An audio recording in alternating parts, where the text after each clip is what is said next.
explain, but do you want the long excuse or the short excuse? You need to leave! Hi, welcome back to my channel. Yes, I missed out on last week's video, and what I have learned is that when motivation is lacking, discipline is what comes to play, and last week's battle I lost. So whoops, but let's hope I stay consistent, because what other option is there, right? Anyway, the inspiration for this video came from the Affordable Art Show that I mentioned in the last video.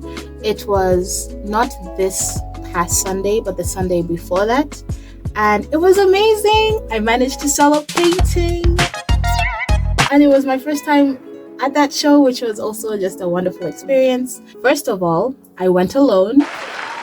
Introverted me was so proud. And I also talked to a few people. I feel like I deserve 159 brownie points. Why 159? I don't know. Maybe that number was on purpose. Maybe it was random.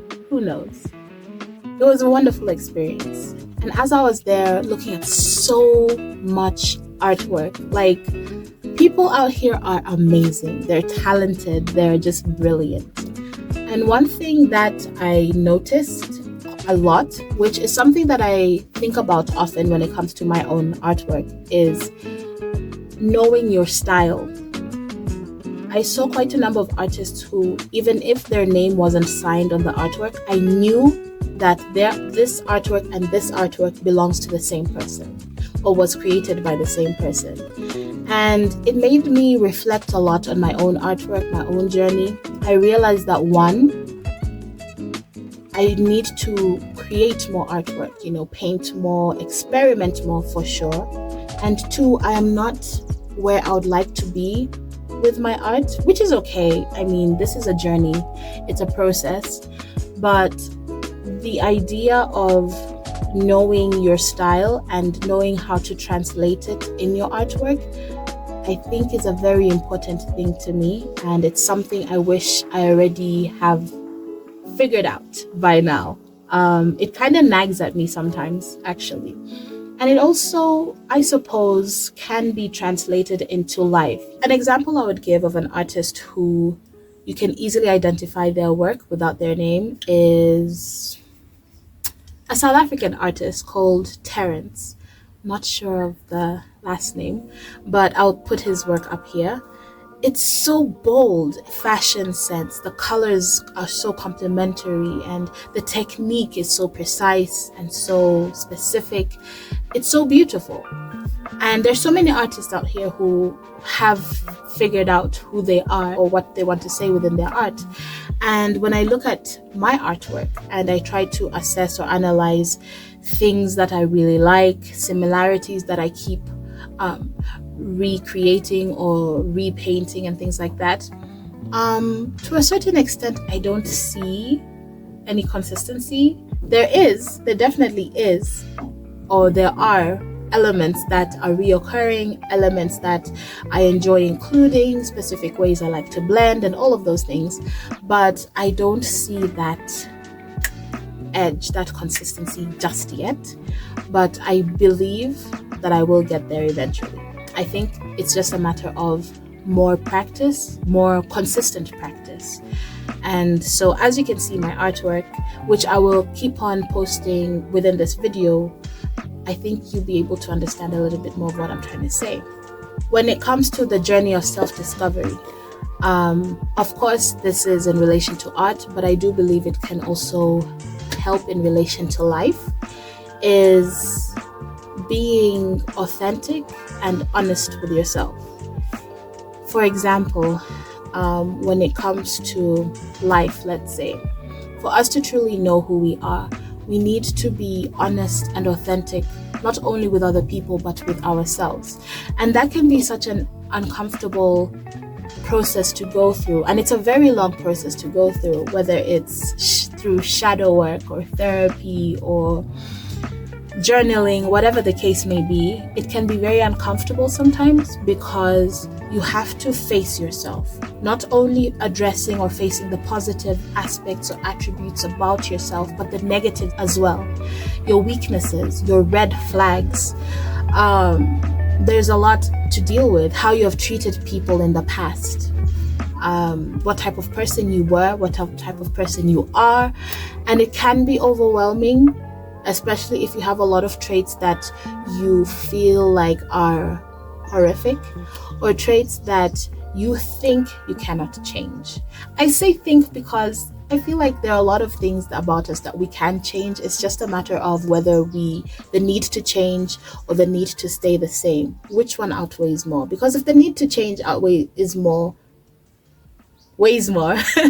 then you will find ways of being better when it comes to such issues. And it's an important process to go through.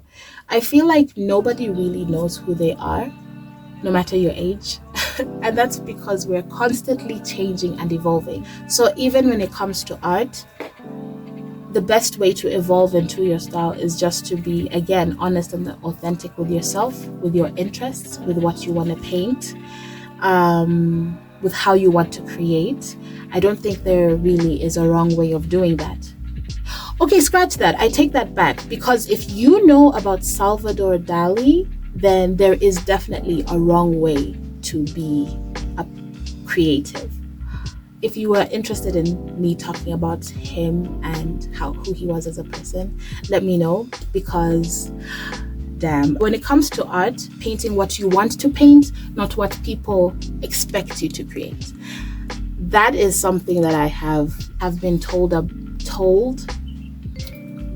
People questioning why I paint what I do, or giving me comments like what I create can be weird sometimes, which I find amusing because obviously I don't see what is weird about my painting sometimes, but others might. You know how beauty is in the eye of the beholder. Sometimes you think what you've created is normal and someone is just like, why is there a snake around her neck? So it is what it is, and it's okay. It's perfectly fine. But in those moments, just continue creating what you want to create. Continue painting what you see, what you want people to see.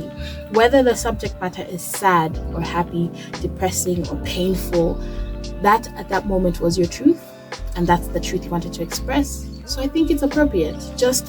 Don't be afraid to say what you want to say, in whatever manner it is, whether it's through painting, through dancing, through speaking, through writing, whatever it is, as long as you're not obviously harming yourself or other people. The positive aspect of self-discovery is you become your best friend. You slowly start being more understanding of yourself. You slowly stop giving yourself such a hard time, because you realize, or you acknowledge, that yes, I am human, I cannot be perfect, and I cannot expect myself to understand things immediately, to be the best person ever, to do things the right way the first time, to be all of these positive attributes that you don't even put such expectations on other people. So why are you putting them on yourself? Self-discovery, I think, if you have a positive attitude towards it, can be a good experience. I was talking about this with an artist some time ago, and he said basically that having an identifiable style is not necessarily a good thing, and it's actually not really important, because you will continue experimenting and exploring different things, and that is more exciting.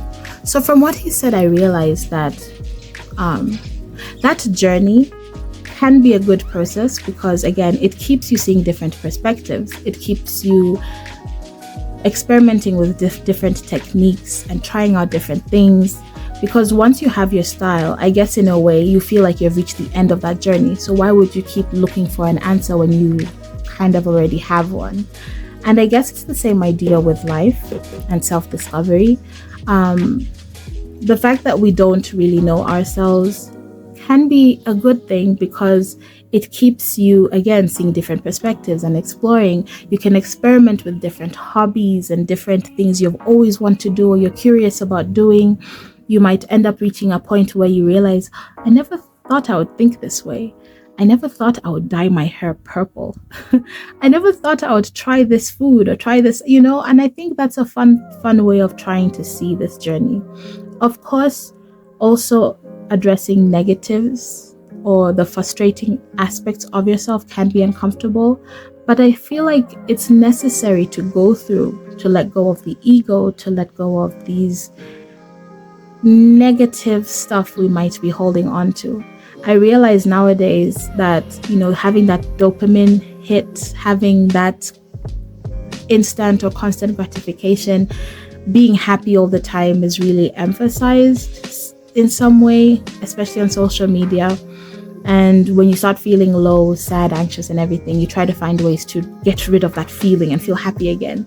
But I think sometimes it's also important to sit in that discomfort, be able to understand what is hurting in your body, which is being triggered by that anxiety. Is it in your chest? Is it in your knees? Is it in your hips?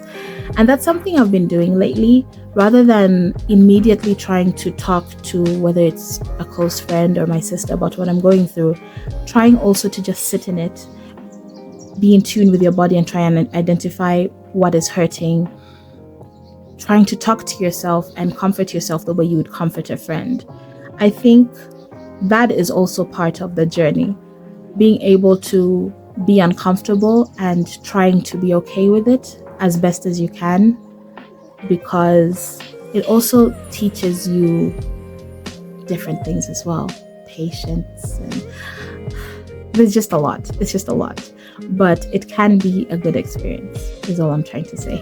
Of course, what I'm saying is pretty general, because we are different people with different mentalities and different negative, positive traits and all of that, green, red flags. But I think it is a necessary thing to do, to be able to be a good person in society, to have just to have a better experience of life also. Like, if you walk this life being a miserable person to everyone around you, I don't think you can also enjoy your existence in this world, So, I don't know. Take whatever I've said as you will. I guess that's my 2 cents for this video. I'm hoping this is a really short video, actually. And if I'm being honest, I'm not sure of what this video is going to be about. I just felt like speaking, apparently. But I do hope it made sense. I hope it was enjoyable. Thank you for watching. Please stay hydrated, stay safe, and I hope to see you on the next one.